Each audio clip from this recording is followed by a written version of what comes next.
కామారెడ్డి జిల్లాలో వరద పరిస్థితులపై రాష్ట్ర పంచాయతీరాజ్ గ్రామీణాభివృద్ధి మహిళా శిశు సంక్షేమ శాఖ మంత్రి ఉమ్మడి నిజామాబాద్ జిల్లా ఇన్ఛార్జ్ మంత్రివర్యులు సీతక్క గురువారం టెలికాన్ఫరెన్స్ నిర్వహించారు. ఈ సమావేశంలో ప్రభుత్వ సలహాదారు షబీర్ అలీ, జహీరాబాద్ ఎంపీ సురేష్ షెట్కర్, జిల్లా కలెక్టర్ ఆశీష్ సంగ్వాన్, జిల్లా ఎస్పీ రాజేష్ చంద్రతో పాటు అన్ని విభాగాల జిల్లా అధికారులు పాల్గొన్నారు.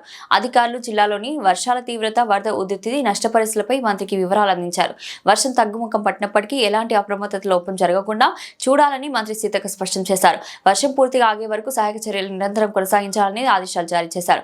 మంత్రి సీతక్క ఆదేశాలు ప్రభావిత ప్రాంతాల్లో అధికారులు ప్రత్యక్ష పర్యటనలు నిర్వహించారు. లోతట్టు ప్రాంతాల ఇళ్లకు పరిశీలించి నీరు చేరిన ఇళ్లలోని ప్రజలను వెంటనే పునరావాస కేంద్రాలకు తరలించారు. నీటి ముంపు ఉన్న ఇళ్ల నుంచి నీరు బయటకు పంపే చర్యలు చేపట్టాలి. విద్యుత్, వ్యవసాయం, మంచినీటి సరఫరా, పంచాయతీరాజ్ శాఖల తక్షణం నష్టాన్ని అంచనా వేసి నివేదిక ఇవ్వాలి. అధికారులు క్షేత్రస్థాయితో అందుబాటులో ఉండి ప్రజలకు మనోధైర్యాన్ని కల్పించాలి. గ్రామాల్లో శానిటేషన్ పనులను వేగవంతం చేసి వ్యాధులు వ్యాప్తి చెందకుండా చూడాలి.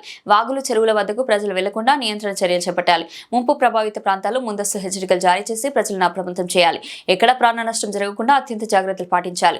వాతావరణం అనుకూలించగానే స్వయంగా జిల్లాలో పర్యటించి పరిస్థితులను సమీక్షిస్తారని మంత్రి సీతక్క తెలిపారు.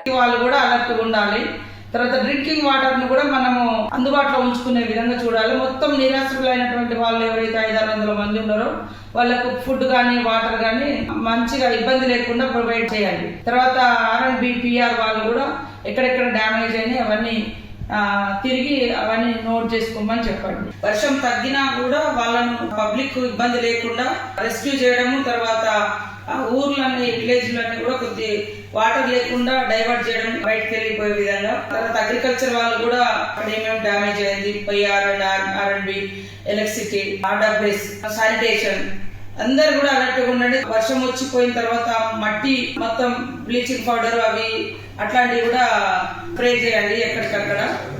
మేము అక్కడికి వచ్చిన తర్వాత ఓన్లీ డిస్ట్రిక్ట్ ఆఫీసర్స్ అందుబాటులో ఉండండి, మిగతా వాళ్ళందరూ గ్రౌండ్ లో ఉండండి ఎక్కడ వాళ్ళు అక్కడ.